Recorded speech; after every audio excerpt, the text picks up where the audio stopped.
ترکوں نے جو ابا صوفیہ کی زمین میں گرجا گرا کر مسجدیں تعمیر کر دی، لیکن دیر پا ثابت نہیں ہوئی، ان کے گرجے گرانے نہیں چاہیے تھے، لیکن جو ہی انگریز وہاں پر غالب ہوا، انگریز کو غلبہ حاصل ہوا، تو انہوں نے کیا کیا، ساری مسجدیں گرا کر پھر وہاں پہ گرجے بنا دیے۔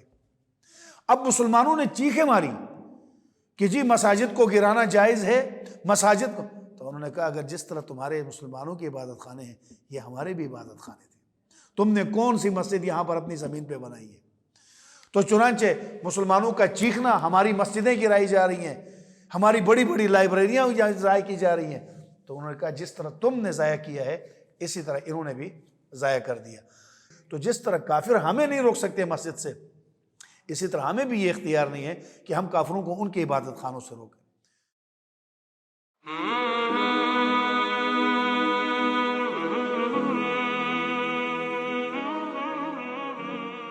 اعوذ باللہ من الشیطان الرجیم، بسم اللہ الرحمن الرحیم۔ وقالت اليہود لیست النصارى على شیء وقالت النصارى لیست اليہود على شیء وهم يتلون الكتاب كذلك قال الذين لا يعلمون مثل قولهم فالله يحكم بينهم يوم القيامة فيما كانوا فيه يختلفون صدق اللہ العظیم۔ وقالت الیہود، اور یہودیوں نے کہا، لیست النصارى، نصارہ نہیں ہے، علی شیء، کسی چیز پر۔ وقالت النصارى، اور نصارہ نے کہا، لیست الیہود، نہیں ہے یہودی، علی شیء، کسی چیز پر، یعنی ان کا دین صحیح نہیں ہے۔ وَهُمْ يَتْلُونَ الْكِتَابَ، حالانکہ وہ کتاب پڑھتے ہیں۔ كَذَلِكَ، اسی طرح، قال، کہا، الَّذِينَ، ان لوگوں نے، لا يعلمون، جو نہیں جانتے ہیں، مثل قولہم، ان جیسی بات۔ فاللہ یحکم، پس اللہ فیصلہ کرے گا ان کے درمیان قیامت کے دن، فیما کانوا فیہ یختلفون، ان باتوں میں جن میں وہ اختلاف کرتے تھے۔ جس طرح یہود کی گزشتہ آیات میں آپ نے ان کی خرابیاں اور کمزوریاں سماعت فرما لی ہیں، ان میں سے یہود کی ایک خرابی اور برائی یہ تھی کہ وہ اپنے آپ کو حق پر سمجھتے ہوئے نصارہ کو کہتے تھے کہ ان کا دین صحیح نہیں ہے، اور نصرانیوں کا یہ کہنا تھا کہ یہود کا دین یہ حق پر نہیں ہے، ہم حق پر ہیں۔ اور مکے کے مشرکین نے جب دیکھا کہ یہودی نصرانیوں کو برا بلا کہہ کر کہتے ہیں کہ ان کا دین صحیح نہیں ہے، اور نصرانی کہتے ہیں کہ یہود کا دین حق پر نہیں ہے، اپنے آپ کو صحیح کہتے ہیں، تو تیسرا گروہ مشرکین مکہ کا تھا جو کہتے تھے کہ یہود بھی باطل پر ہیں اور نصارہ بھی باطل پر ہیں، اور کہتے صحیح العقیدہ جو ہیں وہ ہم مشرکین مکہ ہیں۔ گویا یہود اور نصارہ ایک دوسرے کو باطل کہتے تھے، اور مشرکین مکہ یہود اور نصارہ دونوں کو باطل کہہ کر اپنے آپ کو صحیح العقیدہ کہتے تھے۔ چنانچہ ان آیت میں اللہ تعالیٰ نے یہود کی ان خرابیوں میں سے اور نصارہ کی خرابیوں میں سے یہ خرابی بیان کی کہ وقالت الیہود لیست النصارى علی شیء، کہ یہودی کہتے ہیں کہ نصرانیوں کا دین صحیح دین نہیں ہے، اور وقالت النصارى لیست الیہود علی شیء، اور نصرانی کیا کہتے ہیں کہ یہودیوں کا دین جو ہے وہ کوئی صحیح دین نہیں ہے، وہ کسی چیز پر نہیں ہے، یعنی ان کا دین سچا نہیں ہے۔ اور جب یہ آپس میں اکٹھے ہو جاتے تھے، یہود اور نصارہ، یہ دونوں آپس میں جب اکٹھے ہو جاتے تھے تو ایک دوسروں کے دست و گریبان بھی ہوتے تھے، ایک دوسروں کے ساتھ مار پیٹ بھی کرتے تھے، ظلم و ستم بھی کرتے تھے۔ چنانچہ یہودیوں کا اعتراض یہ تھا کہ عیسائیوں نے حضرت عیسیٰ علیہ السلام کو خدا کا بیٹا کہا ہے۔ جب انہوں نے خدا کا بیٹا کہہ کر حضرت عیسیٰ علیہ السلام کو خدا کا بیٹا مانا، تو ان لوگوں کا یہ نظریہ غلط ہے، جس کی وجہ سے ان کا دین بھی غلط ہے، ان کا عقیدہ بھی غلط ہے۔ یہ نظریہ تھا یہود کا، اور نصرانیوں کا یہ کہنا تھا کہ یہود صحیح دین پر نہیں ہے۔ وجہ اس کی یہ ہے، ان کی دلیل یہ تھی، یہود کی دلیل سمجھ میں آئی نا؟ یہود کہتے تھے کہ ان کے صحیح دین پر نہ ہونے کی وجہ یہ ہے کہ انہوں نے عیسیٰ علیہ السلام کو خدا کا بیٹا کہا، اس بنیاد پر ان کا دین صحیح نہیں ہے۔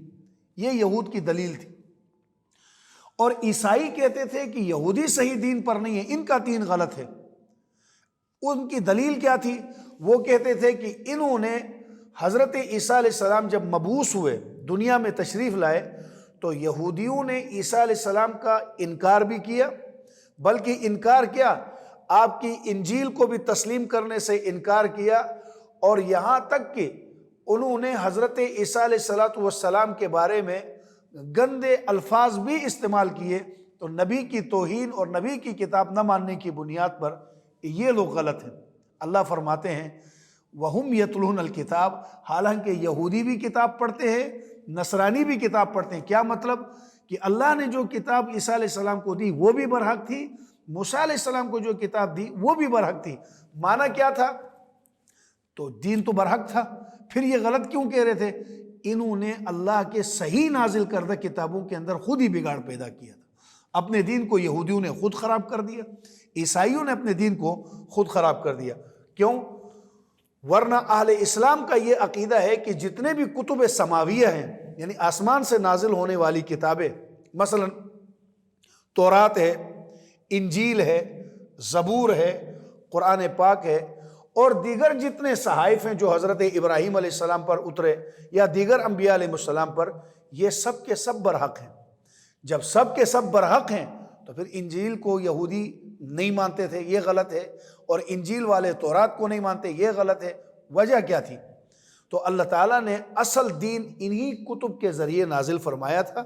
تورات کے ذریعے سے اصل دین اللہ نے بھیجا، انجیل کے ذریعے سے اللہ نے اصل دین بھیجا، مگر ان بدبختوں نے اپنی بدبختی سے دین کے اندر تحریف کر دیا۔ یہود نے تحریف کر دیا اپنی کتاب میں اور اس کا اصلی حلیہ بگاڑ دیا، اور نصرانیوں نے اپنی کتاب کے اندر تحریف کر کے اس کا اصل حلیہ بگاڑ دیا، بگاڑ کے پھر ایک دوسروں پر فتوے لگانے لگے کہ یہود کی تورات صحیح نہیں ہے، تورات والوں نے کہا یہ ان کی انجیل صحیح نہیں ہے۔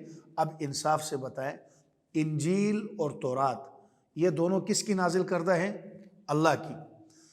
جب اللہ کی نازل کردہ ہے تو یہ کیسے ہو سکتا ہے کہ اللہ کی نازل کی ہوئی کتاب غلط ہو؟ تو یہ غلطی آسمان سے آنے والی کتابوں میں نہیں تھی، یہ غلطی ان کے اپنے اندر تھی، جنہوں نے اپنی کتابوں کی شکلوں کو بگاڑ دیا۔ بگاڑنے کے بعد پھر ایک دوسروں پر الزامات لگانے شروع کر دیے کہ تورات بھی صحیح نہیں ہے، انجیل بھی صحیح نہیں ہے۔ ان لہٰذا کسی کتاب کے بارے میں بالکل یہ انکار کر دینا کہ اس میں کچھ بھی صحیح نہیں ہے، یہ غلط ہے۔ ان میں بہت کچھ صحیح تھا، اور جو باتیں غلط ان میں شامل ہو گئی تھی، جو تحریفات ان کے اندر آ گئی تھی، وہ اس قوم کے اپنے لوگوں نے تحریفات کی تھی، ورنہ اللہ کی طرف سے تو 100% سب کچھ برحق تھا۔ لیکن انہوں نے ان کے اندر تعریف عیسائیوں نے انجیل میں کی اور یہود نے قرآن میں، حتیٰ کہ انہوں نے اپنے دین میں، یہ بنی اسرائیلیوں نے اتنی تحریفات کی۔ جب قرآن پاک نازل ہوا تو قرآن کریم نے تورات اور انجیل دونوں کی تصدیق کی۔ دیکھیں، یہ تورات والے انجیل والوں کو کہتے ہیں تمہاری انجیل صحیح نہیں ہے، اور انجیل والے کہتے ہیں تمہاری تورات صحیح نہیں ہے۔ لیکن سبحان اللہ، قرآن کریم کیسی کتاب ہے! جب قرآن کریم نازل ہوا تو اللہ نے اپنی آخری لازوال کتاب میں تورات کی بھی تصدیق کی کہ یہ بھی اللہ کی کتاب ہے، انجیل کی بھی تصدیق فرمائی۔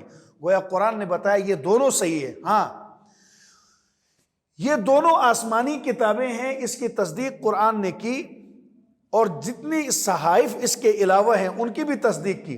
البتہ قرآن کریم نے ان مقامات کی ضرور نشاندہی کی ہے جہاں جہاں یہ لوگ بھٹکے ہوئے۔ قرآن نے بتایا تورات اللہ کی برحق کتاب، انجیل اللہ کی برحق کتاب، قصور ان کا اپنا تھا۔ ان کی جہاں پر حق ہونے کا قرآن نے بیان فرمایا کہ تورات برحق ہے، انجیل برحق ہے، وہیں پر قرآن کریم نے ان لوگوں نے کہاں پر تورات میں غلطی کی اور خود بٹکے ہیں، کہاں پر انجیل میں خطا کی اور خود بٹکے ہیں، تعریفات کی ہیں، قرآن نے جہاں ان دونوں کتابوں کی تصدیق کی ہے وہاں پر ان کتابوں کے ماننے والوں کی گمراہیوں کو بھی بیان کیا ہے، ان کے بھٹکنے کو بھی بیان کیا ہے، اور جہاں جہاں انہوں نے اپنی کتابوں میں تحریف کی ہے اس کو بھی بیان کر دیا ہے۔ چنانچہ آپ دیکھیں اللہ کے پیارے نبی حضرت سلیمان علیہ السلام جلیل القدر پیغمبر ہیں، اللہ نے جن کو ایک بہت بڑی حکومت اور سلطنت سے نوازا، ایسی سلطنت اب قیامت تک کسی کو ملنے والی نہیں ہے، لیکن انہوں نے اس سلطنت کے اندر کیا تحریف کر دی۔ حضرت سلیمان علیہ السلام کی طرف بنی اسرائیلیوں نے کلمہ کفر منسوب کیا۔ اب سلیمان علیہ السلام تو اللہ کے نبی ہے اور پیغمبر تو کفر کر ہی نہیں سکتا، پیغمبر کی تو حفاظت خدا کی طرف سے ہے، لیکن انہوں نے کہہ دیا کہ سلیمان علیہ السلام کی پوری حکومت جو ہے وہ جادو کی بنیاد پر قائم ہے، یہ جادوگر ہیں، جادو اس کے زمانے میں ہوتا ہے، حالانکہ یہ سلطنت جادو کی بنیاد پر نہیں، اللہ نے اپنی قدرت سے ان کو عطا فرمائی تھی، ہواؤں پہ سلطنت عطا فرمائی، جانوروں پہ اللہ نے حکومت عطا فرمائی، زمینوں پہ رینگنے والوں کی اور ان کی آوازیں سننے کی اللہ نے سلطنت عطا فرمائی، لیکن انہوں نے کہا یہ سب کچھ جادو سے ہو رہا ہے، تو اللہ تعالیٰ نے اس کی تردید فرمائی قرآن کریم میں کہ انہوں نے تحریف کی، قرآن نے تردید کی۔ وما کفر سلیمان، سلیمان علیہ السلام نے کفر نہیں کیا، یعنی جادو تو کفر کا کام ہے اور نبی سلیمان اس سے پاک ہے، اور صاحب شریعت اللہ کے رسول ہیں، ان کے لگائے ہوئے الزام کی قرآن کریم نے دیکھے ان کی بیماری کو بھی بیان کر دیا، اور حضرت سلیمان علیہ السلام کے اوپر جس الزام کو انہوں نے لگایا تھا اس الزام کی صفائی بھی کر دی کہ ان کا الزام غلط ہے۔ تو یہود نے خود اپنی کتابوں میں اپنے نبیوں پر الزامات لگائے، قرآن کریم نے آ کر ان کتابوں کی تصدیق بھی کر دی، قرآن کریم نے آ کر ان کتابوں کے رسولوں کی تصدیق بھی کر دی، اور ان لوگوں نے جو نبیوں کے اوپر الزامات لگائے تھے وہ جو بھٹکے تھے ان کے بھٹکنے کو بھی قرآن نے بیان کر کے کہا یہ قصور کتابوں کا نہیں ہے، یہ ان لوگوں کا اپنا قصور ہے جنہوں نے اس کے اندر اپنی طرف سے چیزیں شامل کر دی۔ اب اس کے بعد اللہ تبارک و تعالیٰ نے فرمایا کہ جہاں پر یہود ایک دوسروں کو غلط کہہ کر، یہود کہتے ہیں مشرکین نصارہ کا دین صحیح نہیں ہے، اور نصرانی کہتے ہیں کہ یہود کا دین صحیح نہیں ہے، اور اس بنیاد پر ایک دوسروں کو غلط کہہ رہے تھے، ادھر ایک تیسرا فرقہ، تیسری جماعت تیار ہو گئی جنہوں نے ان دونوں کو غلط کہا۔ وہ تیسری جماعت کون سی تھی؟ مشرکین مکہ کی۔ اللہ فرماتے ہیں كَذَلِكَ قَالَ الَّذِينَ لَا يَعْلَمُونَ مِثْلَ قَوْلِهِمْ، جس طرح یہود نے ایک دوسروں کو کہا کہ یہ غلط ہے، نصرانیوں نے کہا کہ یہود غلط ہے، كَذَلِكَ اسی طرح قال الذین، ان لوگوں نے بھی یہ بات کی، لا یعلمون، جو جانتے نہیں، یعنی جو جاہل ہیں، پرلے درجے کے جاہل۔ حضور اکرم صلی اللہ علیہ وسلم حضرت اسماعیل علیہ السلام کے بعد نبی پاک علیہ السلام کے دنیا میں آنے تک پورا 1500 سال کا فاصلہ ہے، اس عرصے میں کوئی نبی آیا نہیں۔ حضور علیہ السلام کے آنے سے پہلے لوگ دین ابراہیمی کے ماننے کے دعوے دار تھے مکے والے، لیکن 1500 سال گزرنے کے بعد اس زمانے تک کوئی اور نبی تو آیا نہیں، تو ان لوگوں میں بھی بگاڑ پیدا ہو چکا تھا، شرک سرایت کر چکا تھا، اور ان کے اندر خوب شرک پیدا۔ اب یہ لوگ انتہائی جاہل تھے، علم الہی تو ان کے پاس تھا نہیں، وہی کوئی آئی نہیں تھی، چنانچہ انہوں نے کہا کہ جس طرح یہود نے کہا نصارہ صحیح نہیں ہے اور نصرانیوں نے کہا یہودی صحیح نہیں ہے، مشرکین مکہ نے کہا نہ یہود ٹھیک ہے، نہ نصرانی ٹھیک ہے، نہ مسلمان ٹھیک ہے، بلکہ سب کچھ جو ہے وہ ہم ہی ہیں، یہ مشرکین کا نعرہ تھا۔ تو یہ تو وہ تھے جاہل مطلق لوگ، ان بیچاروں کے پاس تو نہ کوئی نبی آیا تھا۔ حضرت اسماعیل علیہ السلام کے بعد میں نے عرض کیا تقریباً 1500 سال یا 2000 سال کے عرصے میں ان کے پاس کوئی نبی نہیں آیا۔ 1500 سال تک عرب میں حضرت ابراہیم اور حضرت اسماعیل علیہ السلام کے دین پر لوگ قائم تھے یا قائم رہے لوگ، اس کے بعد ان میں بگاڑ پیدا ہونا شروع ہو گیا۔ کب تک اس نبی کی شریعت پر چلتے؟ نیا نبی تھا نہیں، تعلیم دینے کے لیے کوئی اور آسمانی وحی آئی نہیں، سابقہ دین کے اندر بگاڑ آنا شروع ہو گیا۔ امت کا رشتہ ویسے بھی نبی سے اتنے عرصے میں کٹ جاتا ہے، چنانچہ سب کے سب لوگ شرک کی طرف مائل ہو گئے۔ ہزاروں میں سے کوئی ایک کا دکا ایسا آدمی ہو تو ہو، ورنہ سب کے سب دین سے بھٹک چکے تھے۔ اب یہ جو دین سے بھٹک گئے، شرکیات میں مبتلا ہو گئے، تو شرکیات میں مبتلا ہو کر وہ کہنے لگے یہی دین ابراہیمی ہے۔ اپنی ناجائز خواہشات، اپنے غلط طریقے اور اپنے غلط عقیدوں کو جس پر وہ چلنے لگے، نبی تو درمیان میں آیا نہیں تھا، اسی کو وہ دین ابراہیمی کہنے لگے اور کہنے لگے ہم ابراہیمی ہیں، تو حالانکہ ابراہیم علیہ السلام تو اس کی تردید کے لیے دنیا میں تشریف لائے تھے۔ الغرض پھر 3 جماعتیں بن گئی، یہود، نصارہ اور مشرکین۔ تینوں گروہوں نے پھر ایک دوسروں کی تکذیب کی۔ یہودیوں نے کیا کہا؟ نصرانی جھوٹے ہیں۔ نصرانیوں نے کیا کہا؟ یہودی جھوٹے ہیں۔ مشرکین نے کیا کہا؟ یہ دونوں جھوٹے ہیں، ہم سچے ہیں۔ تو اب اللہ جل شانہ نے اپنا آخری فیصلہ کہاں پہ ہوگا؟ دنیا میں تو اللہ نے بتا دیا کہ تورات بھی حق ہے، انجیل بھی حق ہے، ابراہیم بھی حق ہے، اسماعیل بھی حق ہے۔ اب ان میں جو بگاڑ پیدا ہوا ہے یہ ابراہیم علیہ السلام کی وجہ سے تھوڑی ہوا ہے یا موسیٰ علیہ السلام کی وجہ سے تھوڑی ہوا ہے، یہ بگاڑ انہوں نے خود پیدا کر دیا، اور بگاڑ پیدا کر کے پھر ایک دوسروں کے اوپر فتوے لگانا شروع کر دیا۔ دیکھیں میں اس کی ایک سادی سی مثال دیتا ہوں۔ ایک آدمی آج رسول پاک صلی اللہ علیہ وسلم کی سنت کی جگہ بدعت کو قائم کر دے، سنت کی جگہ بدعت کو قائم کر دے اور پھر اس کو دین بنانا شروع کر دے اور کہے یہ دین محمدی ہے، تو اب ہم یہ نہیں کہیں گے کہ دین محمدی تو بگڑا ہوا، نہ، دین محمدی کو انہوں نے بگاڑا ہے، ورنہ یہ نبی کا دین نہیں ہے۔ ایسے ہی انہوں نے اللہ کے نبی کے دین کو، ابراہیم علیہ السلام کے دین کو بگاڑا، موسیٰ علیہ السلام کے دین کو بگاڑا، عیسیٰ علیہ السلام کے دین کو بگاڑا۔ بگاڑنے کے بعد اسی کا نام دین دینے لگے، تو دین قرار دینے لگے، تو اللہ تعالیٰ نے فرمایا نہ، ایک دوسروں کو جھوٹا نہ کہو، فَاللَّهُ يَحْكُمُ بَيْنَهُمْ يَوْمَ الْقِيَامَةِ، آخری فیصلہ تمہارا دنیا میں قیامت کے دن تمہارا فیصلہ ہوگا کہ کون سچا ہے اور کون جھوٹا ہے۔ یعنی اس کا یہ مطلب نہیں تھا کہ دنیا میں پتہ نہیں ہے کہ یہ سب موسیٰ علیہ السلام حق پر ہے یا نہیں۔ مقصد یہ ہے کہ اللہ تعالیٰ نے دنیا میں بے اعتبار دلیل کے اور عقل کے، دستور اور قانون کے مطابق یہ فیصلہ تو اللہ، ہدایت اور گمراہی کو اللہ نے واضح کر دیا ہے، بھئی یہ گمراہی ہے، یہ ہدایت ہے۔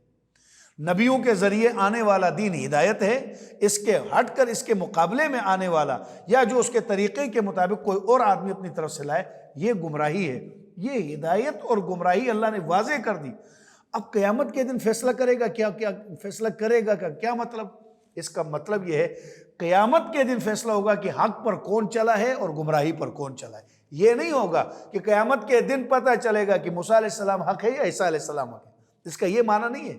اس کا معنی یہ ہے قیامت کے دن پتہ چلے گا کون حق کے ساتھ چلا ہے اور کون گمراہی کے ساتھ چلا ہے۔ یہ فیصلہ اللہ قیامت کے دن فرمائیں گے۔ اسی طریقے سے اللہ تبارک و تعالیٰ نے ان کی برائیوں کی نشاندہی کراتے ہوئے ایک اور برائی کی طرف اشارہ کیا۔ وہ کیا تھا کہ انہوں نے لوگوں کو مسجدوں سے روکنا شروع کر دیا۔ تو اللہ تعالیٰ نے فرمایا وَمَنْ أَظْلَمُ مِمَّنْ مَنَعَ مَسَاجِدَ اللَّهِ، اس سے بڑا ظالم کون ہوگا جو لوگوں کو روکے اللہ کے گھروں سے، مسجدوں سے۔ کس بات سے روکے؟ أَن يُذْكَرَ فِيهَا، کہ اس کے اندر ذکر کیا جائے، فی اسمہ، اس کے نام کا، وسعی فی خرابہا، اور وہ اس مسجد کے اندر کوشش کرتے ہیں مسجد کو برباد کرنے کی۔ حضرت شیخ الہند رحمہ اللہ اس آیت کی تفسیر میں فرماتے تھے کہ اس آیت کے مصداق جو لوگوں کو مسجدوں سے روکتے ہیں، یہ کون لوگ روکتے ہیں؟ یہ کن کے بارے میں یہ آیت آئی ہے؟ تو حضرت شیخ الہند رحمہ اللہ فرماتے تھے کہ اس آیت کا مصداق، یعنی جن کے بارے میں یہ بات ہو رہی ہے، یہ نصارہ ہیں جنہوں نے یہود کے ساتھ لڑائی کی۔ اب توجہ سے یہ بات سماعت فرمائیں کہ دیکھیں کہ ان کو باطل کہہ کر، اپنے آپ کو حق کہہ کر اتنے عروج پر چلے گئے نصارہ، اور اتنی حد درجے کی انہوں نے حد کراس کر دی کہ انہوں نے یہود کے ساتھ لڑائی شروع کر دی۔ سب سے پہلے انہوں نے ان کی تورات کو جلا دیا، پھر بیت المقدس کو ویران کر دیا حملہ کر کے۔ اور یہ آیت مشرکین مکہ پر بھی صادق آتی ہے، مسجدوں سے روکنے والی۔ کیوں؟ سن 6 ہجری میں رسول اکرم صلی اللہ علیہ وسلم جب صحابہ کو لے کر عمرے کی نیت سے گئے، حالانکہ نہ آپ کا مقصد لڑائی تھی، نہ آپ کا مقصد وہاں جا کر کوئی قتل و قتال تھا، لیکن حدیبیہ کے مقام پر مشرکین نے حضور صلی اللہ علیہ وسلم کو روکا اور مسجد حرام میں داخل ہونے نہیں دیا، اور مشرکین مکہ نے بھی روکا۔ اسی طریقے سے نصارہ نے یہود کی مسجدوں سے ان کو روکا۔ کیسے روکا؟ ان کی مسجدوں کو ویران کر دیا، ان کی مسجدیں گرا دی، ان کی کتابیں جلا دی۔ تو اللہ تعالیٰ نے فرمایا اس سے بڑا ظالم کون ہوگا جو مسجدوں میں اللہ کا نام لینے سے روکتا ہے اور مسجدوں کی بربادی کا باعث بن جاتا ہے۔ یہ بات یاد رکھیں کہ یہودی اور نصرانی ہمیشہ ایک دوسروں کو مساجد میں جا کر روکتے تھے عبادت کرنے سے۔ یہودی ان کی مسجدوں میں جاتے، ان کے عبادت خانوں میں جاتے، جا کر ان کو روکتے، اور نصرانی ان کے عبادت خانوں میں جاتے، ان کو روکتے۔ یہ بات تاریخ میں جلی حروف سے لکھی ہوئی ہے، اس کا انکار کوئی بھی مورخ نہیں کر سکتا ہے۔ وہ کیا کہ جب بھی یہود کو موقع ملا، یہ بات غور سے سننے کی ہے، اور اسلامی اس امر کو، اسلام کی طرز زندگی کو دیکھیں کہ جب بھی یہود کو موقع ملا ہے انہوں نے نصارہ کے ساتھ یہی سلوک کیا کہ ان کی مسجدوں کو گرا دیا، ان کے اوپر ظلم کیا، ان کو مسجدوں میں جانے سے روکا، اور جب نصارہ کو غلبہ حاصل ہوا تو انہوں نے ان کی مسجدیں گرا دی، ان کی مسجدوں پر اور مشرکین مکہ نے بھی مسلمانوں کے ساتھ ایسا ہی سلوک کیا۔ مکی زندگی میں حضور صلی اللہ علیہ وسلم کو خانہ کعبہ میں نماز پڑھنے سے روکتے تھے، جانے نہیں دیتے تھے، اور حضور علیہ السلام اور صحابہ کرام کو سخت اذیتوں سے دوچار ہونا پڑا۔ حضرت ابو ذر غفاری رضی اللہ تعالیٰ عنہ کو اتنا پیٹا مسجد میں کہ جن کا ذکر بخاری شریف میں موجود ہے کہ آپ بے ہوش ہو جاتے، اور خود ابو جہل کا ذکر قرآن کریم میں موجود ہے، ارأیت الذی ینہی عبدا اذا صلی، کیا بھلا تو نے اس بدبخت شخص کو دیکھا جو اللہ کے اس بندے کو نماز پڑھنے سے روکتا ہے؟ تو دنیا کا کوئی بھی مذہب ایسا نہیں ہے کہ کسی کو کسی عبادت کرنے سے منع کرتا ہو۔ اور اب ساتھ یہاں پر ایک مسئلہ یاد رکھیں، دیکھیں ایک دوسروں کی ضد میں آ کر اسلام اتنا معتدل مذہب ہے، یہ تعلیمات ہمیں صرف اسلام دیتا ہے۔ اسلام کے اندر کسی بھی مذہب کی عبادت خانے کو گرانے کی اجازت نہیں ہے، کسی بھی مذہب کے۔ یہ یہود نے نصارہ کے اور نصارہ نے یہود کے عبادت خانے ایک دوسروں کو غلط کہہ کر گرا دیے، یہ ان کا سب سے بڑا جرم تھا۔ جہاں اور جرائم ہیں ان میں سے ایک جرم یہ تھا کہ انہوں نے ان کے عبادت خانے گرا دی۔ یاد رکھیں اسلام ایسا معتدل مذہب ہے، اسلام کے اندر کسی کا مندر گرانا، کسی کا عبادت خانہ گرانا یا کسی کی عبادت کی جگہ کو گرا دینا قطعاً اس کی اجازت نہیں، بالکل اس کی اجازت نہیں۔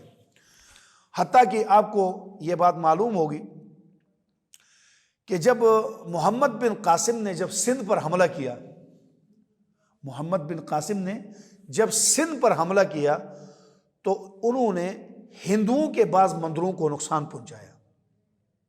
ہندوؤں کے مندر تھے، بعد میں مسلمانوں نے خود ان کے مندر اپنے ہاتھوں سے تعمیر کر کے ان کے حوالے کر دی، بھائی یہ لڑائی کے دوران آپ کے مندر گرے ہیں، یہ ہم آپ کی اس کے نقصان کی تلافی ہم خود کریں گے۔ نقصان زدہ مندروں کو دوبارہ تعمیر کروایا مسلمانوں نے، کیونکہ کسی کے عبادت خانے کو گرانے کی اسلام اجازت نہیں دیتا ہے۔ ایسا پرامن مذہب اور کون سا ہو سکتا ہے کہ جس کے اندر کافر کے عبادت خانے کو بھی گرانے کی قطعاً اجازت نہیں ہے۔ اور دوسری بات، البتہ یہ بات یاد رکھیں، تاریخ میں یہ الفاظ ملتے ہیں، جب ہم یہ بات کرتے ہیں نا کہ اسلام میں عبادت خانوں کو گرانے کی اجازت نہیں ہے، تو دنیا ہمیں کہتی ہے دیکھو تمہارے اسلامی عظیم بادشاہ سلطان محمود غزنوی رحمہ اللہ نے سومنات کے مندر جب گرائے تھے، اگر تمہارا مذہب اجازت نہیں دیتا ہے تو سومنات کے مندر انہوں نے کیوں گرائے؟ تو ہم کہتے ہیں یہ انہوں نے کوئی اچھا کام نہیں کیا تھا، ہمارے علماء نے اس آج تک تائید نہیں کی ہے، ہم اس کے باوجود یہی کہتے ہیں سومنات کے مندر گرا کر انہوں نے کام اچھا نہیں کیا۔ وقتی طور پر اچھا اس کا نقصان کیا ہوا؟ سومنات کے مندر گرا دیے، وقتی طور پر وہاں مسلمانوں نے مسجدیں بھی بنوائی اور بڑا شور ہوا، دیکھو جی ہم نے ہندوؤں کے مندر گرا دیے، سومنات کے مندر گرا دیے اور اس پر مسلمانوں کی عبادت خانے قائم کر دیے، مگر وہ دیر پا ثابت نہ ہوئے۔ جب ان کو غلبہ حاصل ہوا 1000 سال کے بعد سومنات کے مندر گرے، سومنات کے مندروں کی جگہ مسجدیں تعمیر ہوئیں، لیکن 1000 سال کے بعد ہندوؤں نے پھر وہاں پر جب اپنا غلبہ کیا تو مندر تعمیر کیے، مساجد گرا دیے۔ تو مسلمان چیخ رہے تھے ہماری مسجدیں گرا دی۔ بھائی تمہاری کدھر سے آ گئی؟ تم نے ان کے مندر گرا دیے ہیں، انہوں نے دوبارہ تمہاری مسجدیں گرا کر اپنے مندر تعمیر کروا دیے۔ حتیٰ کہ جو راجندر پرشاد ہندو تھا، سومنات کے مندر گرا کر ان کے جو گیٹ تھے نا جی، یہ سلطان محمود رحمہ اللہ نے اپنے ساتھ کابل لے گئے تھے۔ بعد میں راجندر پرشاد جب آیا، 1.25 لاکھ روپے دے کر اس نے وہاں سے وہ کابل سے خرید کے اپنے گیٹ واپس منگوائے اور اپنے مندروں کے اوپر اس نے لگوا دیا، کہا یہ دیکھو ہم اپنے مندر پر دوبارہ لگوا رہے ہیں۔ اس لیے اسلام کبھی بھی کسی بھی مذہب کے عبادت خانے کو گرانے کی اجازت نہیں دیتا۔ اسلام انتہائی، جیسے لڑائی کے اندر اتنا پرامن مذہب ہے، بچوں پر حملہ کرنے سے، عورتوں پر حملہ کرنے سے، بوڑھوں پر حملہ کرنے سے، اذان کی آواز جہاں سے آ جائے وہاں پر حملہ کرنے سے، جس طرح اسلام روکتا ہے، ایک امن کا درس دیتا ہے، چپکے سے آنکھیں بند کر کے مارنے کی اجازت نہیں دی، ایسے ہی کسی علاقے میں کافروں کے ساتھ لڑائی ہو، ان کی عبادت خانوں کو گرانے کی اجازت نہیں۔ ہاں، کافر خود اسلام قبول کر کے اپنے مندر گرا کے مسجدیں تعمیر کرے تو یہ الگ بات ہے، پر مسلمان ان کے مندروں کو یا ان کے عبادت خانوں کو نہیں گرا سکتے۔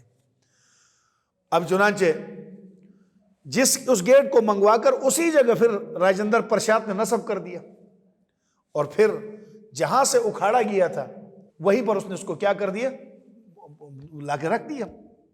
اسی طریقے سے ترکوں نے ابا صوفیہ کا گرجا جو تھا وہ گرا کر وہاں مسجد تعمیر کر دی۔ وہاں پر انہوں نے مسلمانوں نے مسجد تعمیر کر دی۔ کچھ عرصہ گزر گیا، عرصہ گزرنے کے بعد انگریز دوبارہ اس جگہ میں جب قابض ہوا، ترکوں نے جو ابا صوفیہ کی زمین میں گرجا گرا کر مسجدیں تعمیر کر دی، لیکن دیر بعد ثابت نہیں ہوئی، ان کے گرجے گرانے نہیں چاہیے تھے، لیکن جو ہی انگریز وہاں پر غالب ہوا، انگریز کو غلبہ حاصل ہوا، تو انہوں نے کیا کہ ساری مسجدیں گرا کر پھر وہاں پہ گرجے بنا دیے۔ اب مسلمانوں نے چیخیں ماری کہ جی مساجد کو گرانا جائز ہے، مساجد کو، تو انہوں نے کہا اگر جس طرح تمہارے مسلمانوں کی عبادت خانے ہیں، یہ ہمارے بھی عبادت خانے تھے، تم نے کون سی مسجد یہاں پر اپنی زمین پہ بنائی ہے؟ تو چنانچہ مسلمانوں کا چیخنا، ہماری مسجدیں گرائی جا رہی ہیں، ہماری بڑی بڑی لائبریریاں ضائع کی جا رہی ہیں، تو انہوں نے کہا جس طرح تم نے ضائع کیا ہے اسی طرح انہوں نے بھی ضائع کر دیا۔ اس لیے اللہ تعالیٰ نے حکم دیا ہے کہ مساجد کے اندر سب سے بڑا ظالم کون ہوگا؟ جو مسجدوں سے لوگوں کو روکے۔ تو جس طرح کافر ہمیں نہیں روک سکتے مسجد سے، اسی طرح ہمیں بھی یہ اختیار نہیں ہے کہ ہم کافروں کو ان کی عبادت خانوں سے روکیں۔ اب یہ تھے مسجد کے ظاہری احکام، اور مسجد کے کچھ آداب ہیں۔ اہل اسلام کی ذمہ داریوں میں سے ایک ذمہ داری یہ ہے کہ باطنی خرابیوں سے بھی مسجد کو بچائے۔ جس طرح ظاہری اس کو ویران کرنا منع ہے، گرانا منع ہے، باطنی خرابی کیا ہے؟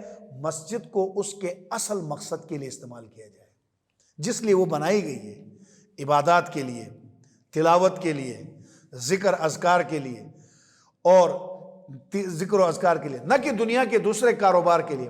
اسی لیے تو حضور صلی اللہ علیہ وسلم نے مسجد میں اسلامی فیصلے تو فرمائے ہیں، اسلامی سزائیں نہیں دی۔ مسجد میں اسلامی سزائیں، حدیں قائم کرنا، یہ بھی مسجد کی بے ادبی ہے کہ چور کے لیے فیصلہ سنا دیا کہ اس کی شرعی سزا ہاتھ کاٹنا ہے، زانی کی شرعی سزا اس کو سنگسار کرنا ہے شادی شدہ ہو۔ یہ فیصلے تو ہوئے ہیں لیکن سزائیں مسجد میں نہیں ہوئی، کیونکہ اس سے مسجد کے آداب کے اندر خرابی لازم آتی ہے۔ اسی طریقے سے مسجد کے اندر لڑائی جھگڑا کرنا، فحش کلام کرنا، کوئی چیز فروخت کرنا، خرید و فروخت کرنا مسجد میں، یہ گالی گلوچ یا گندگی پھیلانا، یہ سب مسجد کے آداب کے خلاف ہے۔ اسی لیے اللہ تعالیٰ نے فرمایا اس شخص سے بڑا ظالم کون ہوگا جو لوگوں کو مسجدوں سے روکتا ہو۔